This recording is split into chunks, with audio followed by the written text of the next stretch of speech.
Good evening, everyone, and welcome to tonight's meeting of the Commonwealth Club of California. You can find us on the internet at commonwealthclub.org, on Facebook, Twitter, and on our YouTube channel. This program tonight is underwritten by the California Wellness Foundation. I'm Mark Zitter, chair of the Zedema Project, which is a panel of healthcare leaders that informs the healthcare debate with experts. And tonight's guest is a member of that. I'm also a member of the Commonwealth Club's Board of Governors and, of course, tonight's moderator.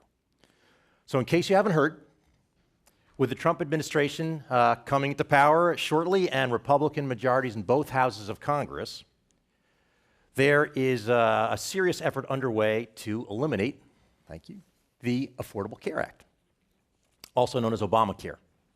So the question is, how will Republican attempts to repeal and replace the Affordable Care Act influence the way that care is paid for and also the way it's actually delivered? Well, tonight's guest has some strong and very well-informed opinions about that question. So we're going to hear from him. It's Dr. Ezekiel Emanuel, who is the former Chief Health Policy Advisor to the Obama administration and an architect of Obamacare, as well as chair of the Department of Medical Ethics and Health Policy at the University of Pennsylvania. Dr. Emanuel is also a senior fellow at the Center for American Progress, and he was the founding chair of the Department of Bioethics at the National Institutes of Health. He is also a breast oncologist and a lauded author who holds both a medical degree and a PhD in political philosophy from Harvard University. And just last week, to his great delight, Dr. Emanuel finished a book on transforming healthcare delivery called Prescription for the Future, which is due out in June. Please help me welcome Dr. Ezekiel Emanuel. Thank you. Thank you. So Zeke, when I invited you to come speak at the club back in October, we had envisioned a very different world on January 11th. And then the election hit, and lots of things changed. I think your phone has been ringing off the hook since that time. Things got really interesting. And I'll admit that the first thing I thought of was, well, now I can start with a little joke, and the joke is, well, has the Trump administration consulted you? But then they did. And they brought you to Trump Towers in New York. Consulted may be a strong word. Well, okay. Well, I don't know what you can share with us, but my first question is, were you surprised when they called you to come in and talk to the president-elect? I don't think I've actually said this publicly, but when he first called me, I was on an Amtrak train going down from Philadelphia to Washington, D.C., and I needed some privacy, so I slipped into the bathroom. Mm-hmm. So I was talking to the president-elect from the Amtrak restroom. Was it one of those things you thought it might be a joke, like one of your friends was playing a practical joke? No, it was quite clearly not a joke. And so you went to Trump Tower, you spoke with him. Did you feel more optimistic after speaking with him, or less, or neither? I guess more optimistic is the way I would put it. Yes. And why was that? I'm not sure how much I want to talk about that, but it was we had a full 45 minutes. The president-elect was very engaged, asked some very good and pointed questions, and I think as he made clear, he does want a replacement. I think he sincerely does want to improve the system, and I get Americans covered. And I think, as he said at his press conference, he recognizes you can't have repeal and delay, and you got to have repeal and replace at the same time. So all of those are positive statements in my view. Okay, let's get into some of the specifics. We know that the Affordable Care Act has resulted in coverage for about 22 million Americans, roughly half through Medicaid expansion and half through the new health exchanges and so forth. Now, I asked you as part of this Zedema project, as well as everyone else, to write a blog with one recommendation for the incoming administration.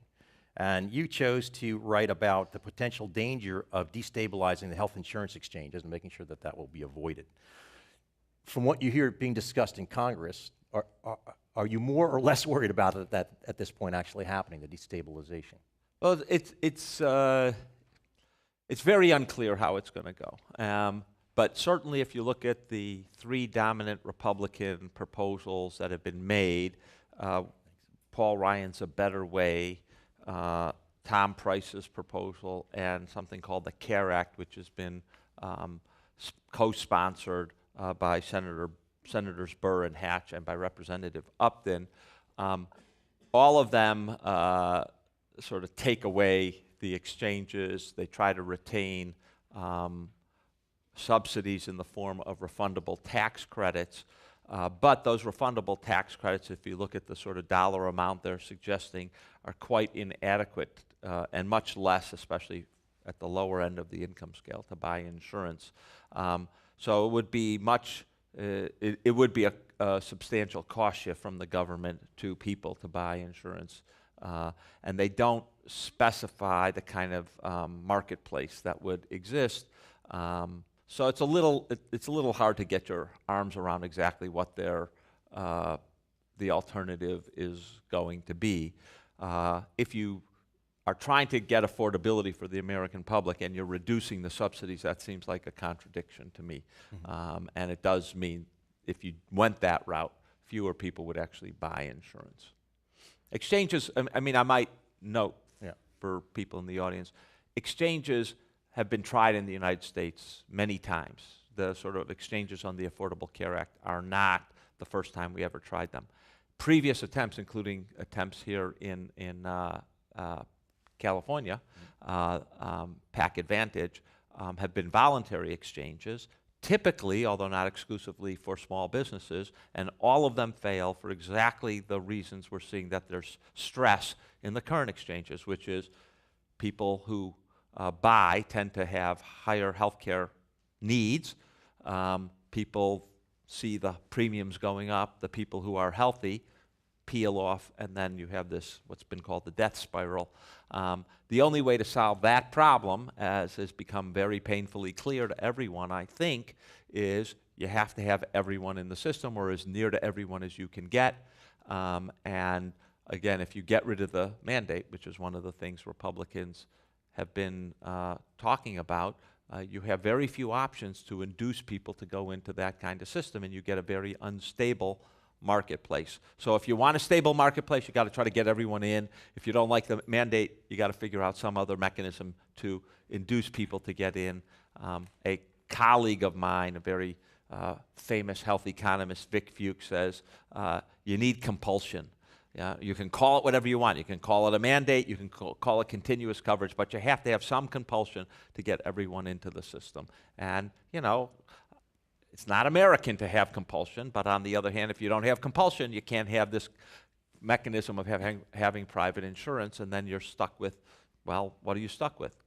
You know, some government program for everyone, you know, Medicare for all or something. That also doesn't ride well with certain elements of American society. So, you know, one of the things you learn when you get into healthcare is you don't have complete freedom of movement. There, you know, once you want a few things, we want universal coverage, we don't want pre-existing condition exclusions, we want affordability, we want a private insurance market. Well, then you don't have, there are only a few ways you can achieve that.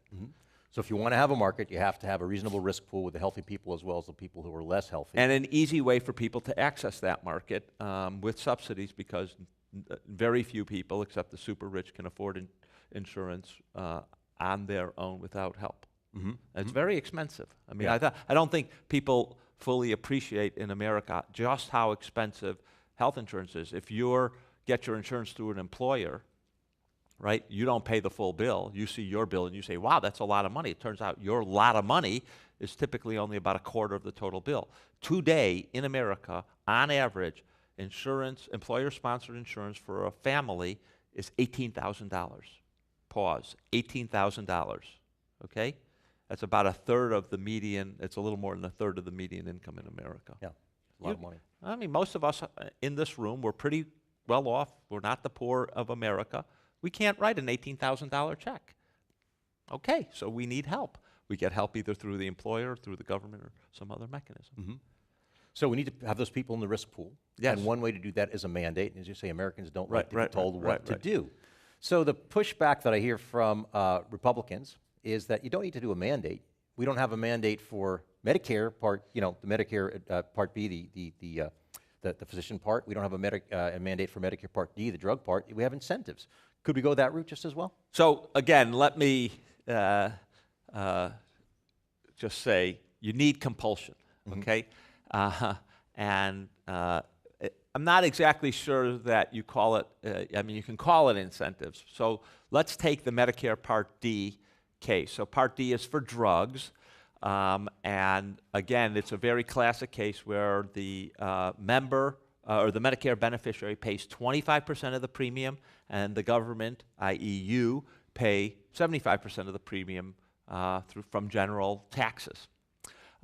And the way it works is if a Medicare beneficiary becomes eligible for Part D and they don't sign up, they say, I'm not going to take it, and then several years later they want it, their premiums have gone up, reflecting their delay in getting it. And it turns out it does work, but not very well. What do I mean by it does work? 79% of people eligible for Part D take up Part D. Let me translate that for you. 21% of people who are eligible for Part D don't take up Part D. A fifth of people don't take up Part D. And this is in a cohort of people who are 65 and older, know they're going to use drugs at some point in their time. It's not a very effective inducement. We have a better inducement now with a pretty weak mandate. On average, I think I just saw that last year the penalty was $470 on average. That's not a very big penalty, and it does much better than 79% in terms of getting people to buy. So that inducement, if you don't want, I mean, it is a kind of compulsion. You will pay more money if you delay. Even in a group that knows they're going to eventually need this, there's a lot of people delaying. So that is not going to keep your risk pool stable. So I like to say there are only 4 ways of getting everyone in. The mandate with a penalty, this higher rates or a penalty of higher rates if you don't actually buy the insurance and want to come in later. Continuous coverage, that means you have to have insurance all the time except for a month or 2 between jobs. Again, not a great mechanism. And the last one is we give it to you. You don't have to buy it. We give it to you, or we give something to you. We do that too in America. It's called Medicare Part A, which is you're over 65, guess what? You get it. And that does get you 100%. You can have an opt-out, or you could have, we're going to give you health insurance, we're going to give you the base model, catastrophic coverage, and if you want more to usual care, you have to pay a premium. There has been talk about that. Automatic enrollment by Republicans, no less. I think, interestingly, that is a way of that's a way that it could be bipartisan. You could get Republicans and Democrats to agree on automatic enrollment into a base model, and then people can buy up or opt out and pay not getting coverage. I like that idea. I like the fact that it's could be bipartisan, and I do think it would solve a big problem. Right. Well, it's interesting looking for bipartisan opportunities. One of the interesting ones I see is certainly one of the most popular aspects of the Affordable Care Act is the rule that prevents insurers from denying coverage for people with pre-existing conditions. Yes. And it's one of the only ones that the president-elect has said he'd like to keep. Right, overall. Right. However, some of the Republican proposals don't include it. They instead have high-risk pools, right, that are funded at least partly or largely by the federal government. What are the politics of that, and also how could the high-risk pools work? Would it work? So let's just talk about the pre-existing condition exclusion for a second, because it turns out once you affirm that, which is wildly popular in the United States, 85, 90% of the population loves that provision.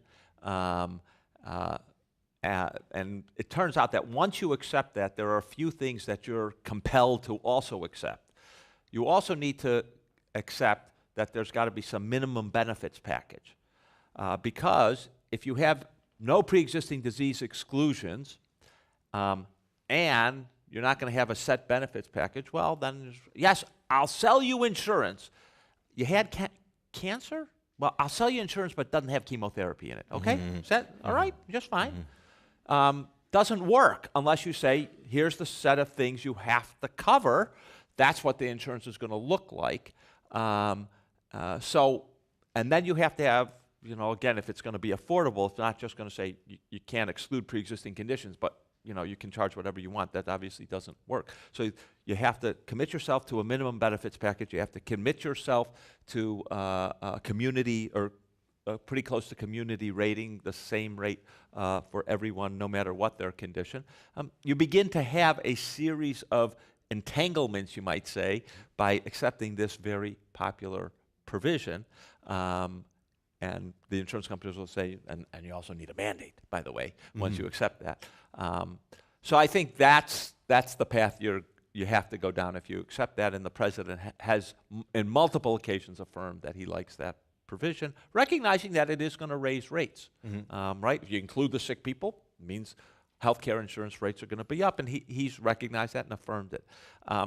High-risk pools are, well, you know what? We'll take people who are sick, and we're going to concentrate them, super concentrate them in a set of insurance products, and we're going to heavily subsidize those sets of insurance products. Because again, if you're sick, you're trying to buy insurance, you cannot afford it. So we're going to heavily subsidize those high-risk pools. Turns out those high-risk pools are incredibly inefficient because you've done exactly what everyone says you shouldn't do in health insurance, which is you've taken all the sick people and put them in one place, right? They're super expensive. It means you have to subsidize a lot to get them insurance, and that's not an efficient way of doing it. And different proposals by the Republicans have different amounts that they're willing to put into these high-risk pools. Paul Ryan's plan had $25 billion, which would cover 3 million people. Not terribly efficient. Representative Price had, I think, put in one plan it was $1 billion, another plan it was $3 billion. That will hardly cover anybody. So I don't know that they're terribly serious about using high-risk pools. I'm a little skeptical that they're going to work so well. We had, some of you may know, in the Affordable Care Act, there was a transition period between the passage of the act in 2010 and the opening of the exchanges in 2014. For that period, we had high-risk pools. They didn't do anything to bring down the number of uninsured. You can look at the Gallup poll numbers. It made absolutely, totally no difference, and they weren't free. Billions of dollars went into them. So that one may not I don't think see it's that change. I don't think it's a winner. Okay, so here's one. I think this will be an easy question for you, but it's certainly one that President-elect has really championed, loves, and that is the notion of just allowing insurers to sell insurance across state lines, which wouldn't that simply increase competition and bring prices down? Like many things in healthcare, it's all in the details. So what does it mean to sell across state lines? It may surprise you that there are states that do allow that already. And it also may surprise you not one single insurance company has availed themselves of that practice. Now, I don't know exactly what the president has in his mind, but insurance is regulated at the state level. Different states have different requirements. Some states, the insurance commissioner can review and reject premium increases. Other states have additional requirements different benefits that have to be covered. They look at the solvency of insurance companies. They require deposits and having certain kinds of reserves. Now, I presume that selling across state lines, one of the things it may mean is there should be reciprocity for selling. So if you're approved to sell in California, you can also sell in New Jersey if you adhere to the laws of New Jersey. That actually would, I don't have any problem with that. That would be might be a reasonable way to go selling across state lines. So it depends a lot on what is meant. If it means that you can sell the package you have in, say, Wyoming, with few restrictions on insurance companies, say limited requirements of things that they have to cover. They might not cover mental health or something, and California has to accept that, and the insurance commissioner can't review that. That's unlikely to be something that's going to be wildly popular in California. Let me tell you why insurance companies don't actually do it sell across state lines so much. And one of it is, say you're Blue Cross and Blue Shield of Alabama, and now you want to sell in Tennessee. Well, you have to have a collection of doctors and hospitals in Tennessee. Setting up that infrastructure, non-trivial, costs a lot of money, and yet you start out without a lot of doctors and things. And so it becomes hard to do, and most health policy experts just don't think it's going to be a major way of solving a problem. And it certainly, on the other hand, we do agree with the president that having more competition by more insurance companies is a good way to keep healthcare rates down. Mm-hmm. And so that is something that you would want to encourage, is more competition. This may not be the best way to do it. It's not I mean, it just, again, does not appear to be, at least on the initial evidence, very efficient way to do it. Mm-hmm. Mm-hmm. And interesting that it is being done, but no one's doing it. Right. Right. It's available, but no one's doing it. So let's talk a bit about Medicaid, since that was a big half of the expansion overall. Correct. Right. Obviously, Medicaid is the federal and state jointly funded program for poorer Americans.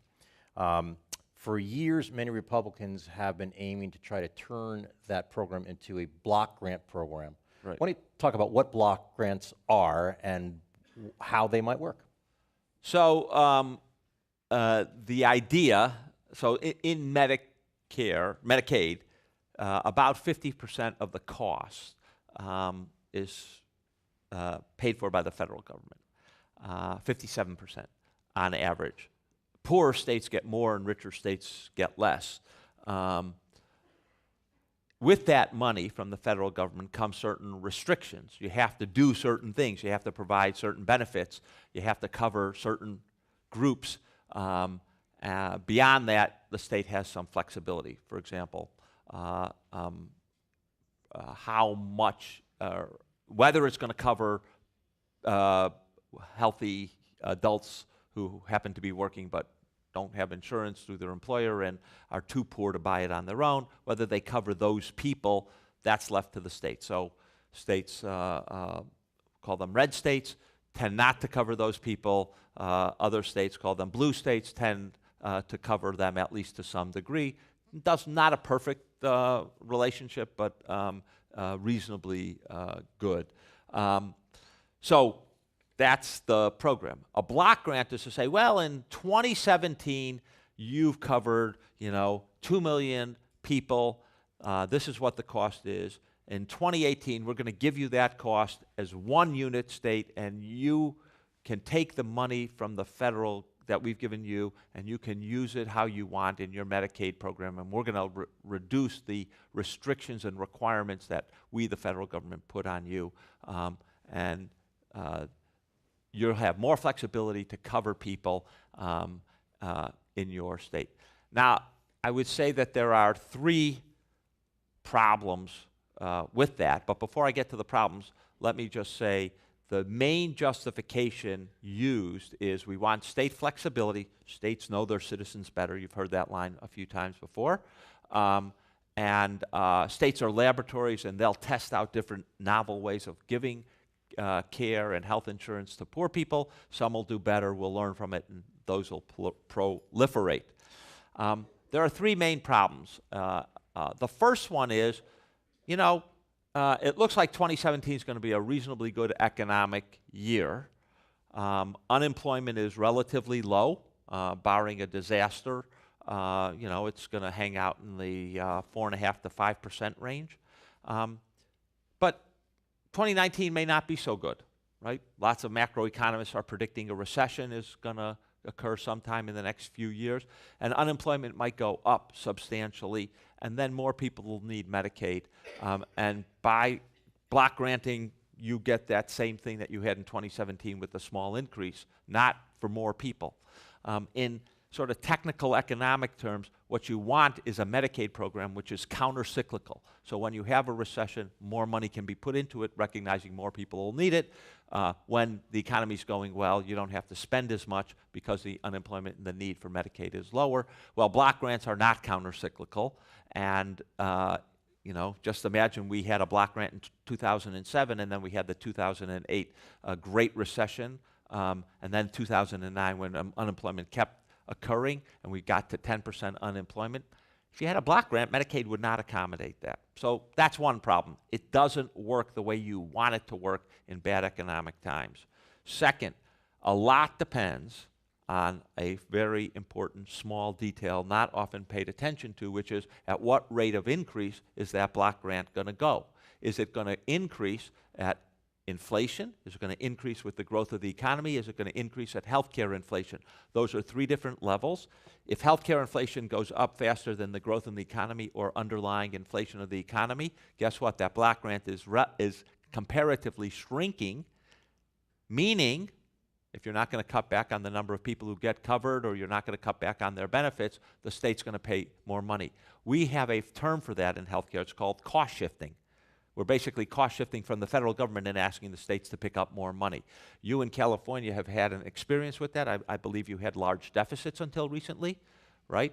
Cost shifting to states is not a good idea, right? They have a lot of other very important requirements which over time have been really ignored. Things like education, infrastructure, environment, because Medicaid has been taking so much money. Shifting more of the burden of Medicaid onto states is a generally poor item. And the third point I would make is, so the first point is, block granting doesn't work in poor economic times. The second point is, it all depends upon how much it increases. And I will say that most of the Republican plans want to increase it with general inflation.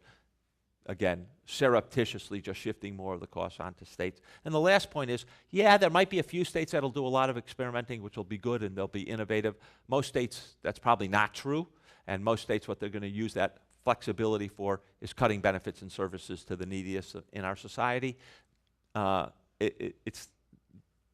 don't have a lot of confidence that that won't happen. And so I think especially in bad economic times. And so I think we do run a bad risk if we just go block granting. Now, there are some alternatives which mitigate a lot of those problems. One of them is called a per capita cap, which means we don't block grant the whole thing, but we give you a set amount per person. So if the uninsurance rate goes up, the need for Medicaid goes up, you get more money because you're getting money based upon a person. That also gives an incentive to the states to actually enroll more people. They get more money. That might be an alternative, again, properly structured, that might be something that could appeal to Democrats. Mm-hmm. Well, certainly there's a lot of concern about pulling back on the Medicaid expansion overall. Yeah. Now, interestingly, one of the states that got Medicare expansion funds, Medicaid expansion funds, I'm sorry, and used them very creatively for a program that really follows a lot of Republican principles is Indiana. And the Healthy Hoosiers program insured another 200,000 plus people. Okay, it's not lost among them. Most people are aware the vice president-elect is the governor of Indiana, right? Was the governor of Indiana and started this program. Seema Verma, who has been tapped to head Medicare and Medicaid, was the person running that program. Yep. So there's been lots of discussion about, should they actually come into office, they would try to turn Medicaid into something like that, which might have pros and cons, but it also doesn't imply in many ways we're less likely to see a pullback in Medicaid funding, given that that's what they use to fund this new creative program they've been talking about. Yeah, well, so, if you're a state governor, you do like getting federal funds. It does help you with your budget. And you're, in that proverbial phrase, you're bringing home the bacon. Thank you. I will say one of the things we were aware of when we created the Medicaid expansion for poorer people and the exchanges with the ability to buy private insurance for people from 138% of the poverty line on up, was that a lot of people around those financial lines go back and forth. So sometimes their income goes down in 1 year and sometimes their income goes up. And we have a very fancy technical term in health policy for that. It's called churn. 1 year you're on Medicaid, 1 year you're in the exchange. That is actually quite inefficient. It's administratively a big problem. And, one of the things that might be creatively done in a, replacement or repair of the Affordable Care Act is to think about how you might minimize that churn. And one way is to say, healthy adults, children, pregnant women who are the traditional pool for the Medicaid expansion just happen to be poor, but otherwise relatively good. They're not the dual eligible elderly. They're not the disabled. You can go into regular private insurance with the Medicaid dollars. That would reduce the churn in an important way. It would be administratively more efficient. It also would actually probably enhance the access of a lot of poor people to specialists, because we know that one of the big problems on Medicaid is access to doctors who often don't take Medicaid. Okay. So I'm saying that I'm trying to be optimistic about positives you could do by redesigning that program. Okay. I have a California-specific question for you. Here we are in California, and California benefited to the tune of about 4.5 million people getting coverage under the Affordable Care Act, both Medicaid and what is the largest and arguably the most successful health insurance exchange in the country, state-run overall. So given all that, does that mean that California would be hurt more than most other states were some of these things pulled back? Does it necessarily follow? So California, yes, has about 4.5, 4.6 million people got coverage under the Affordable Care Act. You guys get about $20 billion a year from the federal government to support that expansion. It's a big, hefty chunk of change.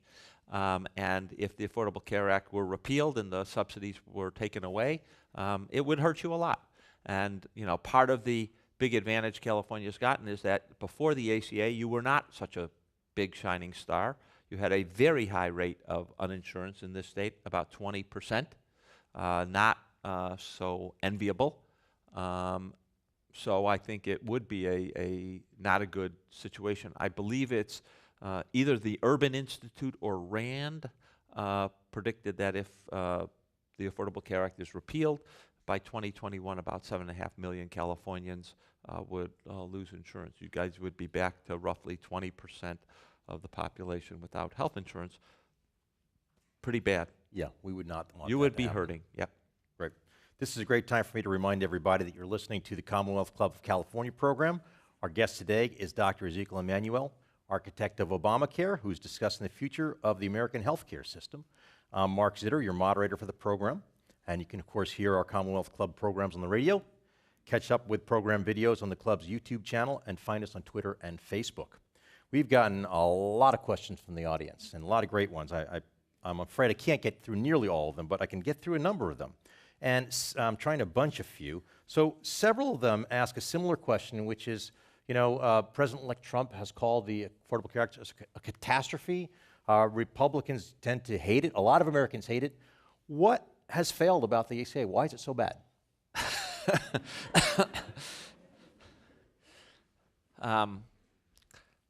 So I asked the other side of the question to one of my Republican colleagues recently at the University of Pennsylvania when we were running a program. So let's see, we got a program that insured 22 million Americans. We've got a program that has contributed to keeping healthcare costs under control, more under control than at any time in the last 50 years. We have a program that has improved the quality of care, at least in certain ways. It's reduced the readmission rate to hospitals once patients are discharged. It's reduced a lot of hospital-acquired conditions. What exactly is not to like? Actually, I think if you're pretty objective about it, the Affordable Care Act has been a pretty big success, whether your metric is quality, your metric is cost, or your metric is coverage and access to care. The fact that it's a catastrophe is, I think, pretty singularly just not corresponding to the data. As Daniel Patrick Moynihan once said, you know, you can have your opinion, your own opinion, but you cannot have your own data. There are some just objective truths, and we'll go with the objective truths. You may interpret them differently, and so one thing you could say is, yeah, we did get 22 million people covered. It cost a lot of billions of dollars. Wasn't the cheapest way. Health insurance is still quite expensive. All of those you might claim, but that isn't to say that the Affordable Care Act didn't make the system better. So I do think it's generally made it better. Why is it not liked? I actually think there are two reasons. One is a reason of, I think, the PR and communication around it, and one of it is related to the substance. So I think it's pretty undeniable that there are two big mistakes around the Affordable Care Act in terms of communication. One was we just did a very bad job. The communication side of the White House did a bad job of promoting and educating the public about the Affordable Care Act.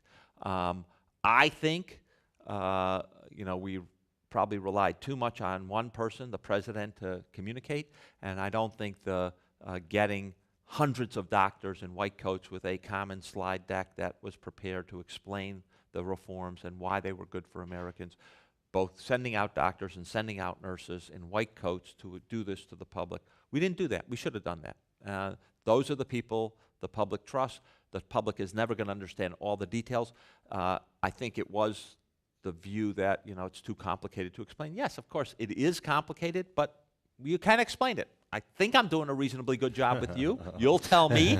But you can explain it. And by the way, you don't have to explain every one of those minor details, but I think you put out people who the public trusts, doctors and nurses, to explain it. We didn't do that. And the second, of course, was the very bad, disastrous rollout of healthcare.gov.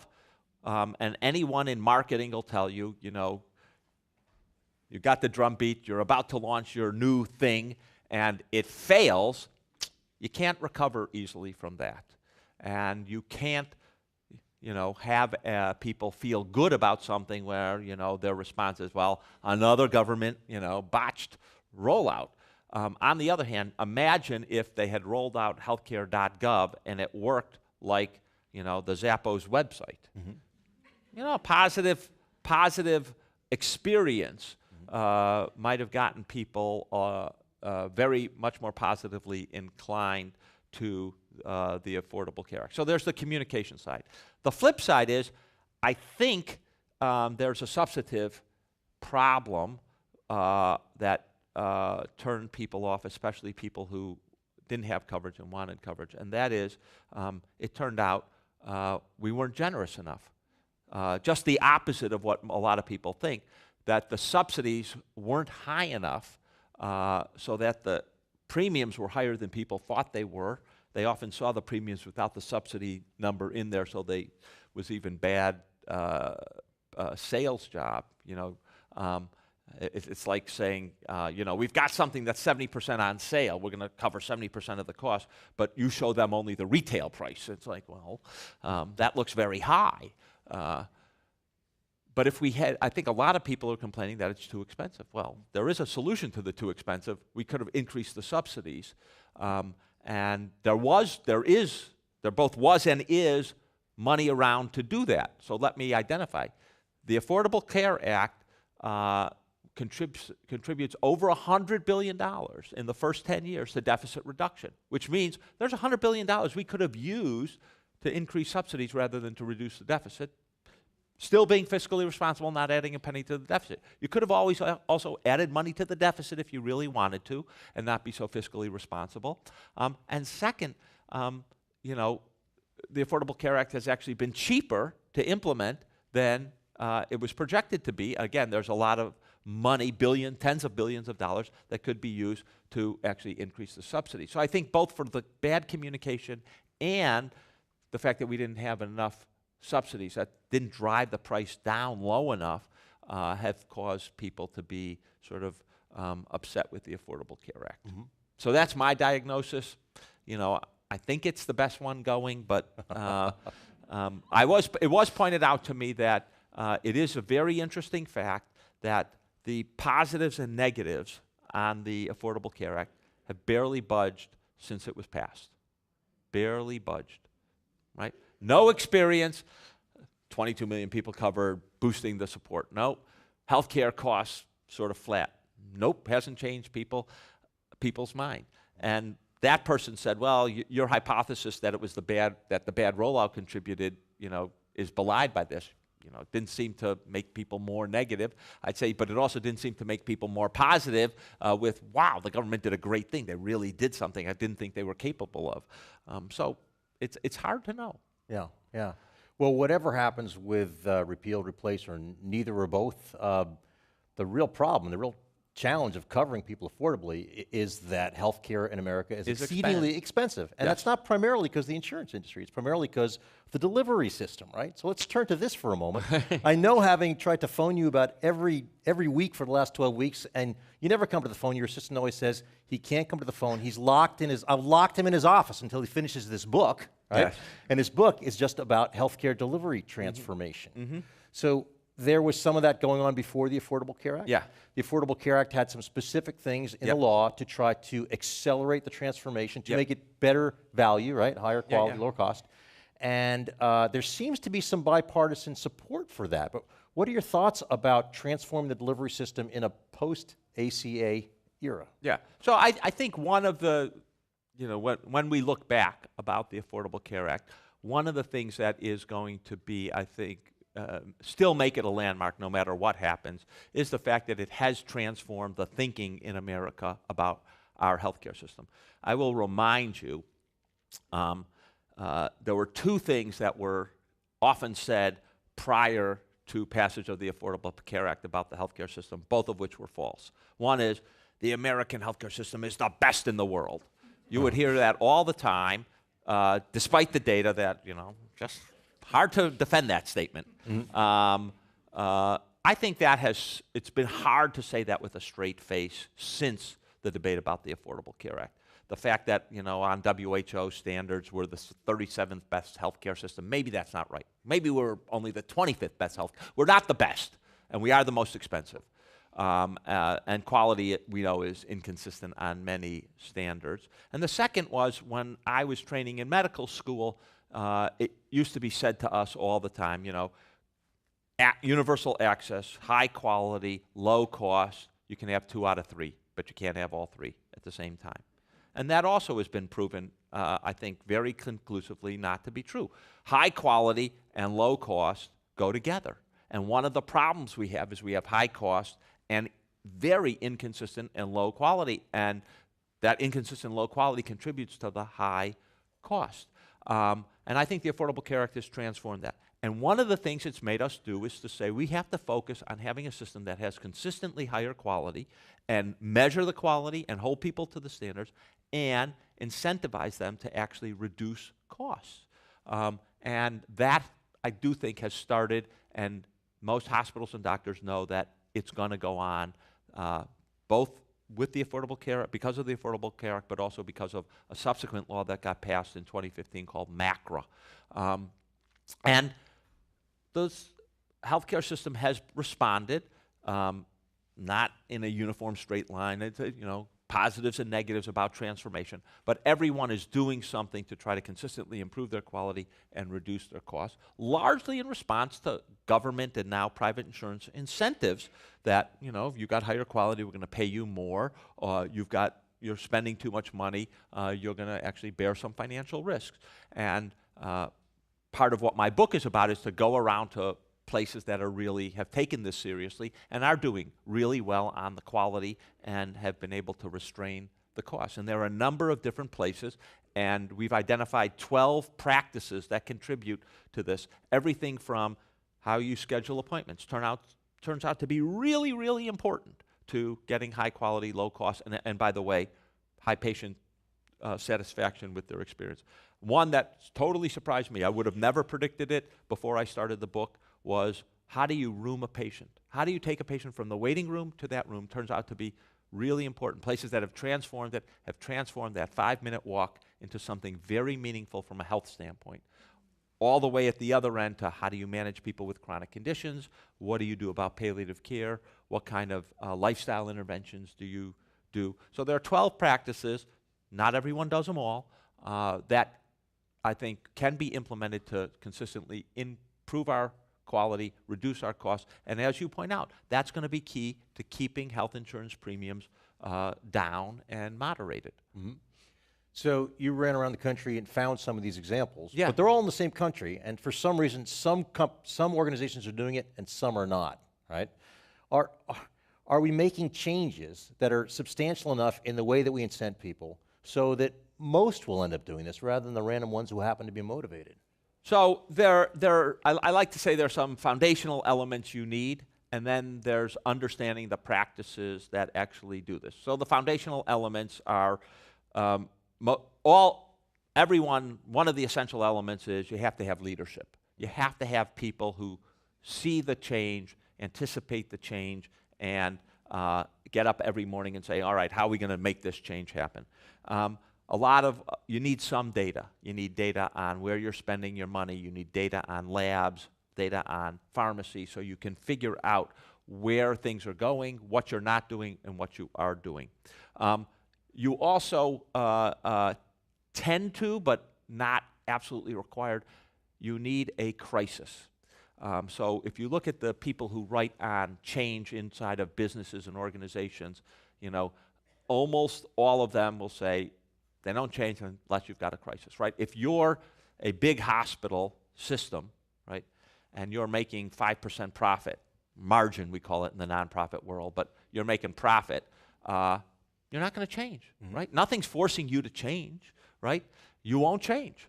On the other hand, if you're about to go bankrupt, right, continuing on the old path is so costly, you're willing to run the risk of some major transformation in a different system. So almost every system we looked at had a major near-death experience, as I like to point out in the book. And I'll just give you some examples. Kaiser has been incredibly successful here in California and Oregon, has not been terribly successful outside of California and Oregon. They had a big outpost in the Mid-Atlantic, Washington, Maryland, and Virginia. 2007 almost went bankrupt, almost in receivership.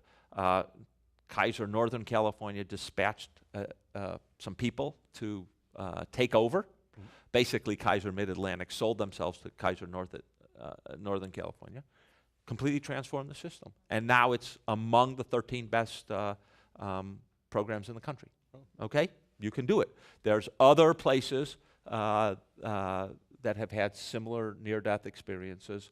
But again, you need some leadership, you need data, you need a near-death experience. It also helps to have a culture that is willing to try new things and go along with some new events and new activities. So there's a few. And then you need, we are going to change. What do we do? And that's the 12 practices that I've identified. So that's how I see it going. And I think the reason I wrote the book, whatever the English is, the reason I wrote the book is that not everyone should reinvent the wheel, right? If you can show people, here are things that work, that seem to work consistently across different medical systems, you don't have to reinvent it. You can actually just take it and put it in place. I think it'll help speed up that transformation process. But you're not suggesting that we induce a crisis in order to make it happen. Might have to happen. Wasn't it? It could be repeal without a replacement that'll induce that crisis. Wasn't it your brother Ram who once said, never let a good crisis go to waste? See? I think he was quoting other people, yes. Okay. I know he was quoting other people. I want to go to some other audience questions, and actually this fits into something I want to do, which is to go all the way to the left and all the way to the right, or most of them anyway. So on the left, what's the classic liberal approach to what we should do for healthcare? Single-payer healthcare, whether it's Medicare for all or something else. Right. Why don't we just do that? Not happening. It's America. Next. Look, just not going to happen. This is the United States. And I would also say, and remind my friends on the left, there was a moment in American history, I will take some of you I can see have lost as much hair as I. 1973. Some of you are too young to have been born at that point. 1973 was a moment where we almost got healthcare reform in the United States. There was a unique situation. You had President Richard Nixon in the White House, and for those of you in California who don't know about him, Richard Nixon grew up here, had, I think, one brother, maybe two brothers, who died early, but also grew up in the shadow of Kaiser, understood Kaiser, and was actually quite sympathetic to universal health care coverage. In his first term in Congress, he actually introduced a bill, along with some other Republicans, for expanding coverage. Let me just explain to you what that bill was. The government should subsidize poorer Americans to buy private health insurance. Ever heard of something like that? I'm telling you the truth. And by the way, his bill had the requirement that that private health insurance had to be not-for-profit. Republican, not-for-profit. Okay? He was in the White House, and he had always believed in trying to create some kind of universal health care system in America. You had Ted Kennedy in the Senate, who was a big champion of universal health care coverage, and you had a guy in the House who may not be a household name to you, Wilbur Mills, who was a Democrat, conservative Democrat from Arkansas, but and controlled the House Ways and Means Committee. He's the guy who actually wrote Medicare and Medicaid. He had a conversion experience in 1964 to make him believe we needed universal coverage in this country. Those three guys, the most powerful guy in the House, the most important guy on health in the Senate, who were Democrats, and then a Republican president, and it looked like it was inevitable. We were going to have universal health care coverage. Ted Kennedy had given up on single-payer universal government program, was willing to negotiate with Nixon about private. Everything looked terrific. What do you think happened? Scandals. Not just one, we had two. Wilbur Mills had a sex scandal. Yeah. Fanny Fox, the Argentinian firecracker, fell out of his car at 2 a.m. into the tidal basin. He had a big scratch, and he got knocked off that committee. Simultaneously was Watergate. And the left, unions in the left said, aha, we're not going with this plan of private insurance and whatever. We're going to win the 1974 midterm election big time, and we're going to get universal health care coverage, government-sponsored universal health care coverage. We're not compromising with the Republicans. They didn't compromise with the Republicans. And Nixon, by the way, with Watergate, is more desperate than ever to strike a deal, right? He wants to show that he can still govern, that he can still do big things. No deal was struck. The Democrats did win a humongous, right, landslide midterm election in 1974. What happened to health care? Nothing. Yeah. We didn't get it. Why didn't we get it? Well, things change, right? Watergate was consuming the country after the 74 election, right? Other things became important. Healthcare disappeared. Not because it ceased to become important, not because we got universal coverage some other way. Politics has this way, you think you're going to get it in the next election of, taking things away. So I think Democrats who think we're going to go, or liberals who think we're going to get, one single payer, one, ain't going to happen. It's America. Ain't going to happen. And as close as we got in 1973, 74, slipped away too. All right, so politically infeasible, don't waste any time. Interesting. So move to the right.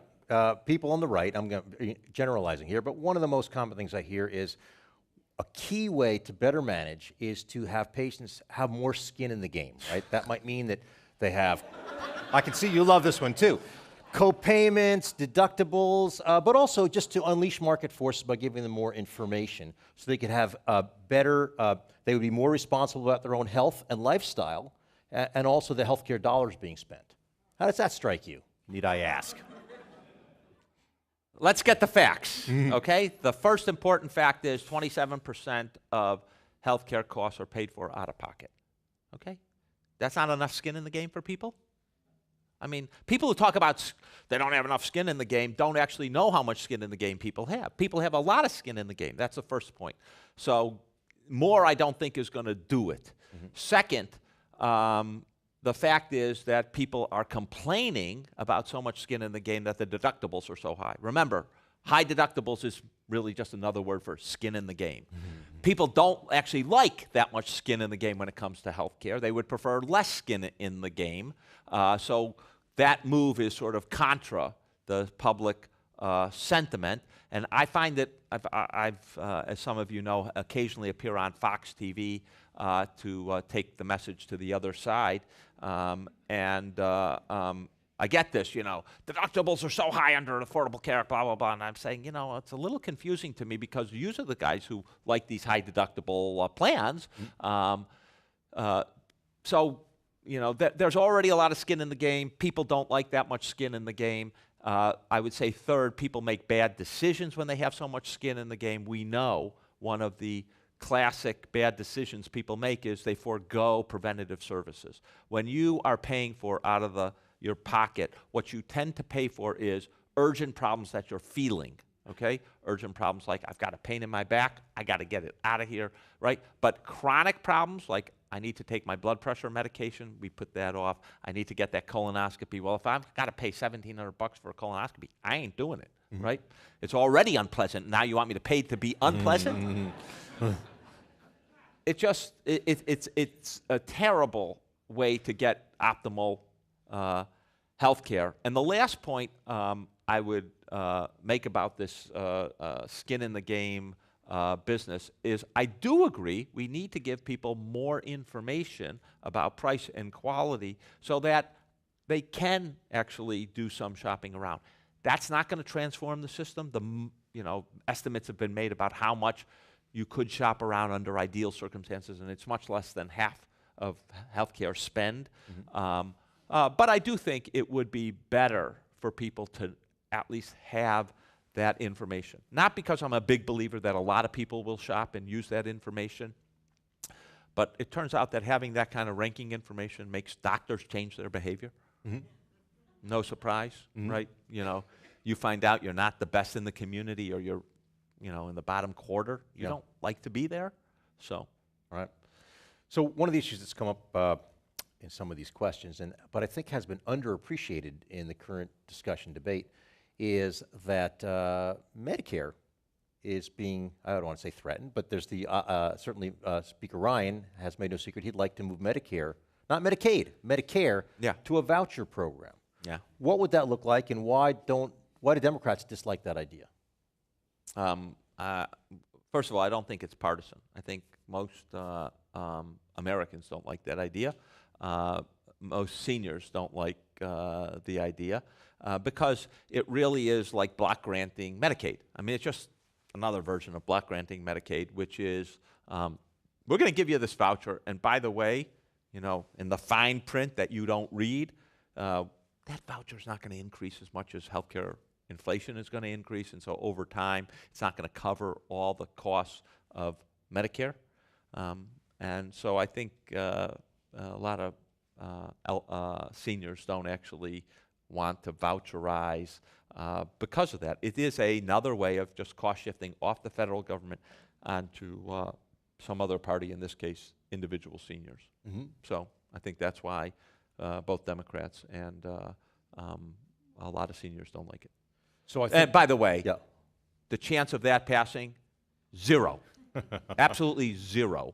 Certainly in the next 4 years. While Speaker Ryan may like it, I can assure you that the Senate Republicans are not of the same ilk. They understand that this is a total non-starter with the public.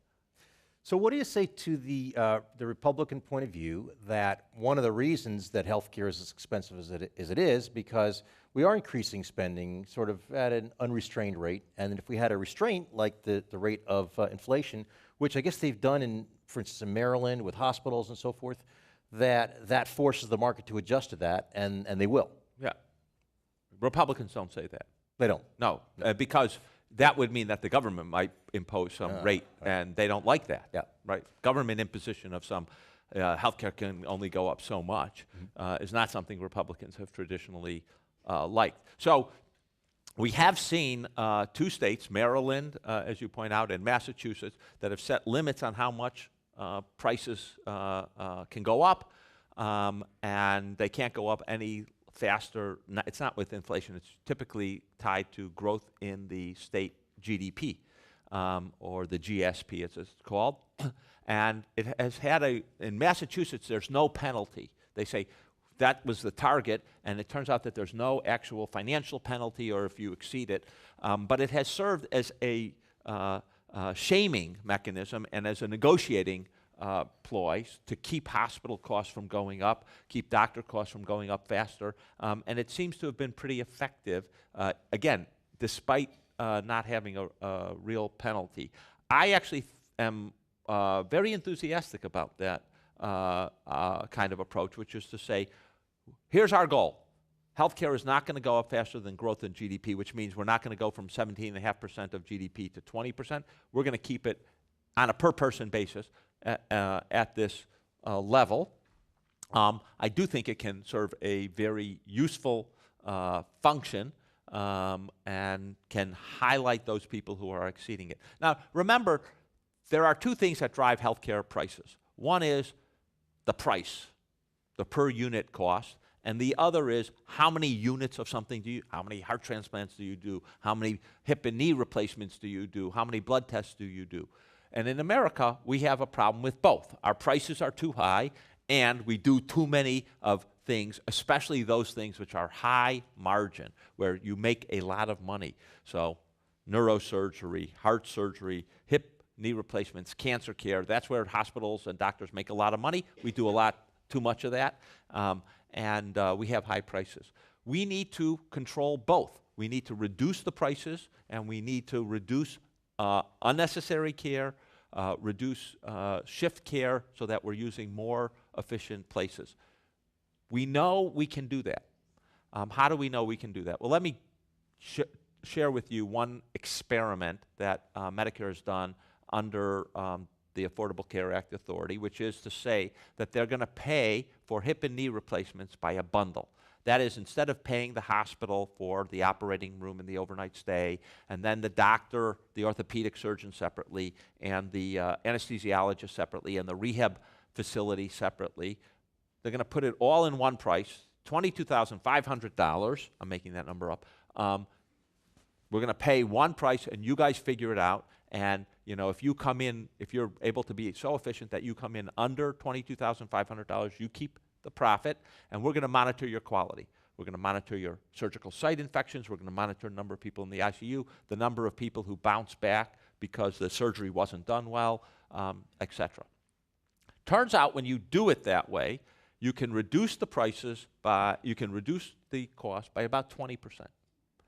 And there are two main ways that hospitals that have done this have done this. One is, you know that hip implant, that artificial hip we're going to put in? We want that price to go down. Prices on those things vary 4, 5, 8-fold around the country. Oh. There's a lot of excess fat in those prices. And so you can do a variety of things. There are 8 manufacturers of those artificial hips, and you can say, you know what, guys? We're going to set a price, $2,000. You don't come in under that price, we're not going to use your hip. We're going to use someone else's hip. Has an amazing effect. The other thing, the other way that the, places that have saved money is like on rehabilitation. So a lot of doctors had sent patients to rehab facilities, institutions that do rehabilitation. Turns out you don't have to do that. You can send people home and do the rehabilitation at home. It's much cheaper, just as effective, and you can save, again, $1,500 or $2,000 per case. There are other things that can be done to be super efficient, but those two things alone are worth a lot of money, about 20%. And so I think we have to pay differently to incentivize hospitals and doctors to look at the quality, look at the cost, and we can reduce the price and reduce the utilization, in this case the utilization of rehabilitation facilities, reduce the price of the implants, and we can actually save money in this country.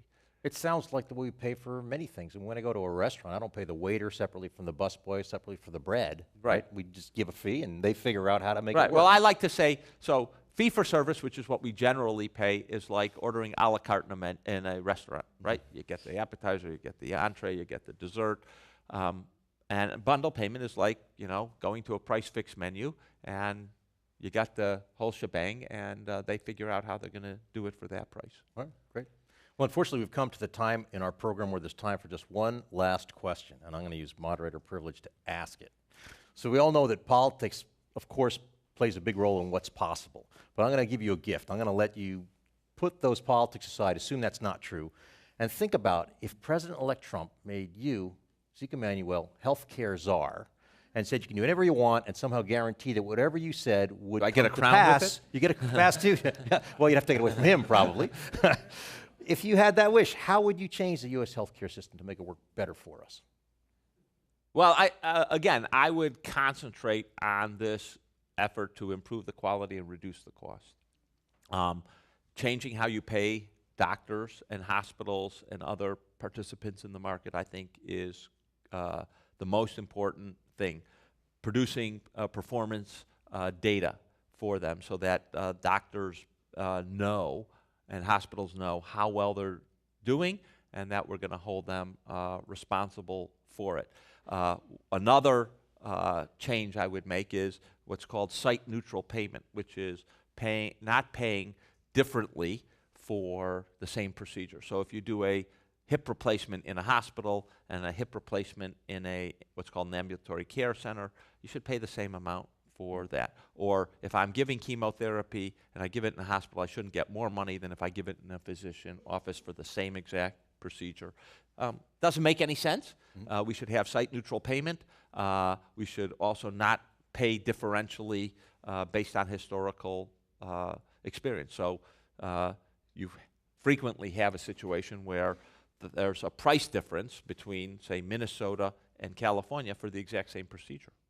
And that's been historical. It's not based on differences in the wage rate or the rental rate and things like that. And so I think we need to go what's called regional pricing, where it's basically the same price that only varies because of the difference in rent and the difference in wages between areas. Doesn't reflect any historical difference. We paid more in San Francisco than we did in Oakland across the river, just because prices were different when we started Medicare and Medicaid or private insurance. So there are probably 7, 8 different things that I think could fall into that basket to control healthcare costs and consistently improve the quality. That would be my focus on that. That's going to dramatically change the American healthcare system in the long term, and I like to take a long-term view of these problems. Terrific. Thank you. We're going to have to leave it at that. Our thanks to Dr. Ezekiel Emanuel, former Chief Health Policy Advisor to the Obama administration. As well as the Chair of the Department of Medical Ethics and Health Policy at the University of Pennsylvania. We also thank our audiences here and on the radio, television, and the internet. This program has been underwritten by the California Wellness Foundation. I'm Mark Zitter of the Zedema Project, and now this meeting of the Commonwealth Club of California, the place where you're in the know, is adjourned.